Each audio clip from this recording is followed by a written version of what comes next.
मेरा एक कोई गांव नहीं है, परंतु जननी जन्मभूमि सर्वगा दपि गर्जसी स्वर्ग से भी अधिक महत्व रखने वाली है।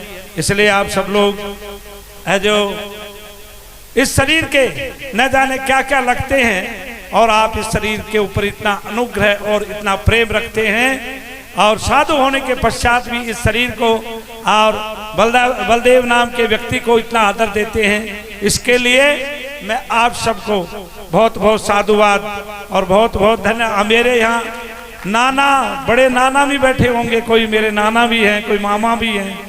ज़्यादातर मेरे मामा नाना तो कम हैं, परंतु इस शरीर से जो लगा वो भाई ज़्यादा हैं, यहाँ पर भाई और भतीजे ज़्यादा हैं। इसलिए मैं सबको धन्यवाद साधुवाद। और बड़े नाना जी सबके ना है, जो नाना जी मोका जी महाराज हैं, मैं उनको बार बार नमस्कार करता हूँ और बार बार उनसे यही कामना करता हूँ कि आपको जो इस है जो मन और तन मन धन से समर्पित होकर के आपकी शरण में आए, उन सब लोगों को जो इस पूरे भारतवर्ष को और पूरे इस क्षेत्र को आप है जो ऐसी अनुकंपा सदैव बनाए रखें, ऐसा आशीर्वाद सबके ऊपर बनाए रखें। मैं ये मोका जी महाराज से प्रार्थना करता हूँ, जो कि मेरे नाना जी के नाम से जानते हैं लोग कि मेरे नाना जी हैं। ऐसा ही कोई समय आया था कि मैं जानता नहीं था कि यहाँ पर मोका जी जब बच्चा था यहाँ से चला गया था, और जब मोका जी की छाया आना बंद हुआ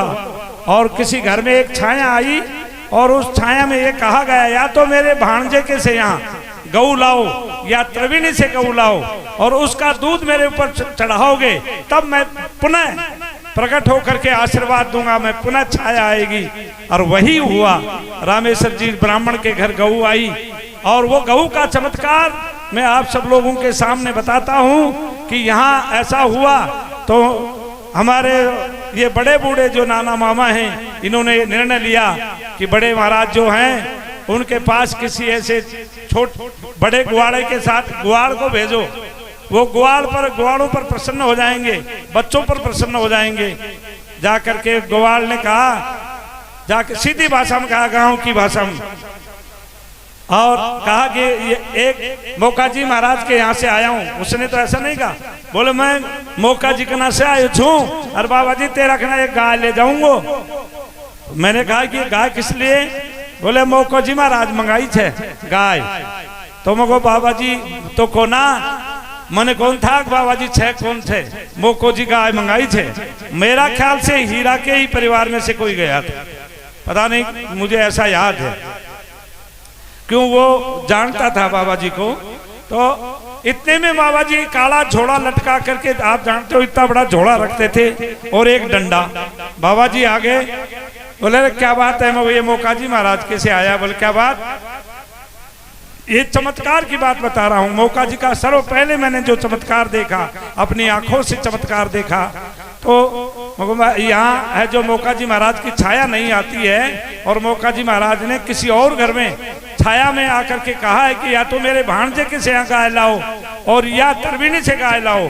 तो सभी गांव को ने निर्णय किया है कि त्रिवेणी महाराज का तो बड़ा काम है, पता नहीं गाय मिलेगी कि नहीं मिलेगी, और अब वहाँ बड़े संत हैं, कैसे कहा जाएगा, देंगे कि नहीं देंगे। और सब कुछ आ गए, और ये भांजे का रखा है उन्होंने। तो बाबा जी ने कहा, बोले बेटा चल गुआड़े में, चल गुआड़े में श्यामा गाय थी हमारे यहाँ, उस श्यामा गाय को आज भी लोग जानते हैं। अभी सुबह भी कमांडो कैलाश गया तो एक पंडित जी थे, वो बोले श्यामा गाय, हाँ मुझको श्यामा गाय की कथा है। तो वहां जाते ही महाराज ने कहा, बोले श्यामा ऐसे गाय है जो डकार के बोली। बोले मोका जी महाराज बुला रहे हैं, तो ऐसे किया, और रस्सी को खोलते ही ग्वाल पीछे और गाय आगे, सीधी मोका जी महाराज के यहाँ पहुंच गई। और 21 दिन तक, ये बात कोई 30-35 साल वर्ष की पहले की है, आज की बात नहीं है। ये नौजवान तो शायद उस समय पैदा ही नहीं हुए होंगे। तो 21 दिन तक दूध चढ़ाया, 21वें दिन अपने आप छाया आई, और उसके बाद में मोका जी महाराज का ये सब निर्माण होने लगा धीरे धीरे धीरे धीरे। आज मोका जी महाराज की पूरे भारतवर्ष में मान्यता है। तो ऐसे ही मैं आपको मेरा अनुभव सुनाया।